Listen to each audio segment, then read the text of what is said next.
We've been getting a lot of thoughts on all this. We've got your emails, and who best to go through them but Rex Murphy. Here in the lofty echelons of the national newsroom, you're relegated to the role of sidekick.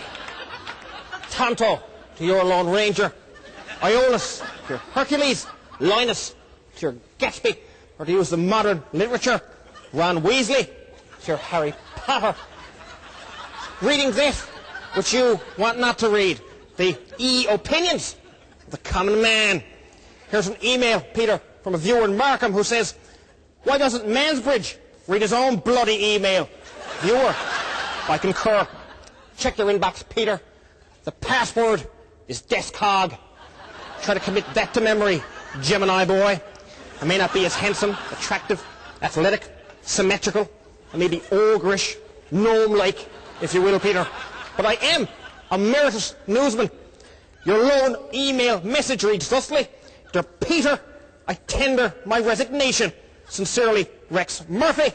Or to use the modern vernacular, stick it. Formerly of the National, I'm Rex Murphy, and now I'm going to go get loaded.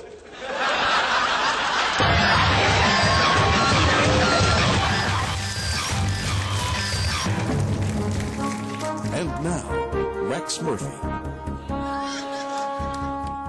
The deal is done. Danny Williams, this modern-day David, has conquered the Goliathian government of Paul Martin with a slingshot comprised of the Canadian flag and a stone worn from the sea-scraped cliffs of a granite island shore, freeing his people who cling to that great God-forsaken rock like lemmings who refuse to lem. But when Newfoundlanders gaze into the mirror of time, what will they see? The riches of Ali Baba's 40 thieves, or a single prophetic line? Objects in the mirror may be less prosperous than they appear. I, for one, don't give a rat's ass. $2 billion is a friggin' lot of coin. Enough that I can finally stop talking with them jeezly big words all the time. Enough of that, I says. I can talk in me real voice now.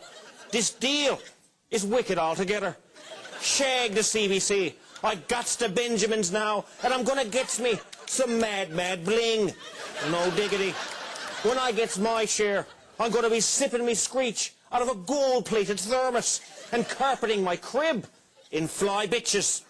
I'm gonna get me a sealskin cape and get a Camaro with vanity plates that simply read, Sexy Rexy. $2 billion, y'all. Can I get a whoop whoop for the National? I'm Rex Murphy, saying Peter Mansbridge can kiss my pasty white... Rex Murphy will not be seen next week.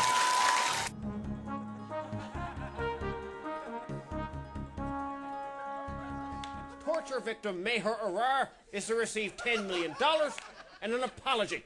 But is there a difference between remorse and compensation? Meher Arar does not want to be compensated because he was wronged. He wants to be healed because he was hurt. That being said, I'd gladly have my nuts electrocuted for $10 million. Compared to working for CBC, it'd be like working as Caligula's wingman at a Roman orgy. You want torture? Try standing in line behind David Suzuki at the CBC buffeteria. Hey, David, how about saving some chicken balls for the rest of us? Gandhi once said, you can torture me, but you will never imprison my mind. I guess Gandhi never had to sit through an episode of Little Mosque on the Prairie. A superior mind exists in torture. An apology may be food for the soul, but it's not very filling when there's no food for your plate. Right, David? You know, just because it's Chinese food doesn't mean that it's just for you. Is there a Syrian Broadcasting Corporation? If so, transfer me. Let me be tortured, send me back, and pay me off. Then I'll buy the CBC, tear it down, and watch David Suzuki pay for his own chicken balls. Yes, David, the sky is falling. And if you want to be Chicken Little, that doesn't mean you had to leave so very little chicken for the rest of us. And if you did eat all the chicken balls, the least you could do is offer an apology. For as Mr. Arar knows, the only correct actions are those that require no explanation. And therefore, no apology. Chicken hog for the National. I'm a very hungry Rex Murphy.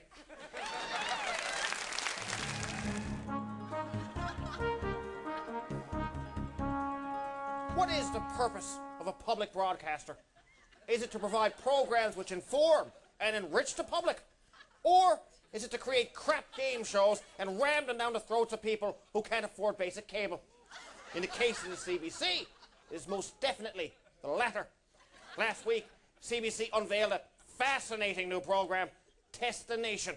Imagine all the fun and excitement of filling out a questionnaire, and then imagine doing it on television.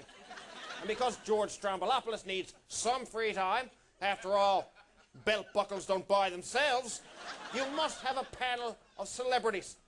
Not since the first Council of Nicaea has there been such a meeting of the minds.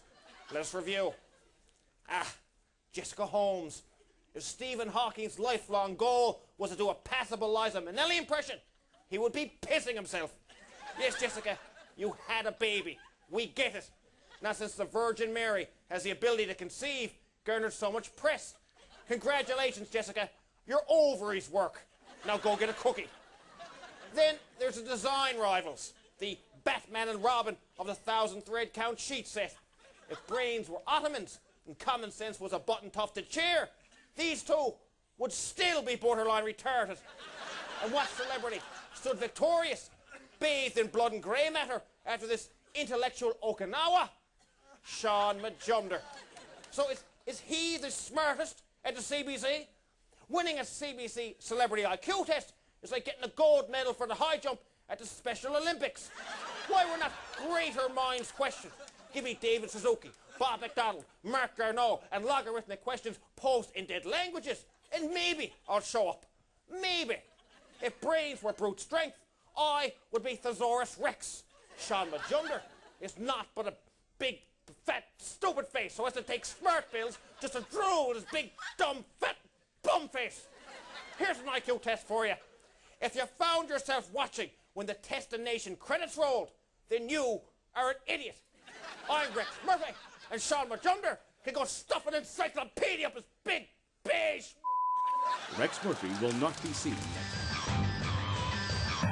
Coming soon to CBC, a gritty crime drama that's straight from the streets with Nicholas Campbell. 3 months of retirement, they stick with a new partner. This is crap. You're not even a cop. Look at you. And Rex Murphy as the rookie. If the old adage is true, and justice is blind, then my visage should matter not. I may be a rookie, an ingenue, if you will, virginal and pure in the ways of the law, but I possess the one quality ever lacking in a modern lawman. Heart, the marrow of the soul, moxie, if you will. Just shut up. It's a cop show like no other. Gritty, violent, and wordy. Look, I told you I don't know nothing, all right? That's not what the hooker said, but now she's dead too. I bet you made sure of that. She was the only witness and you knew it. Well, I guess I'm free to go then, right? Let me have a go at him. Hey, no rough stuff. Oh, I get it. Yeah, good cop, bad cop. Look at me, I'm all scared. You will be. I believe it was Aristotle who once said, all virtue can be summed up in dealing justly. So? Last chance. Look, I'm not afraid of the freak with the big words, all right? Big words, you say?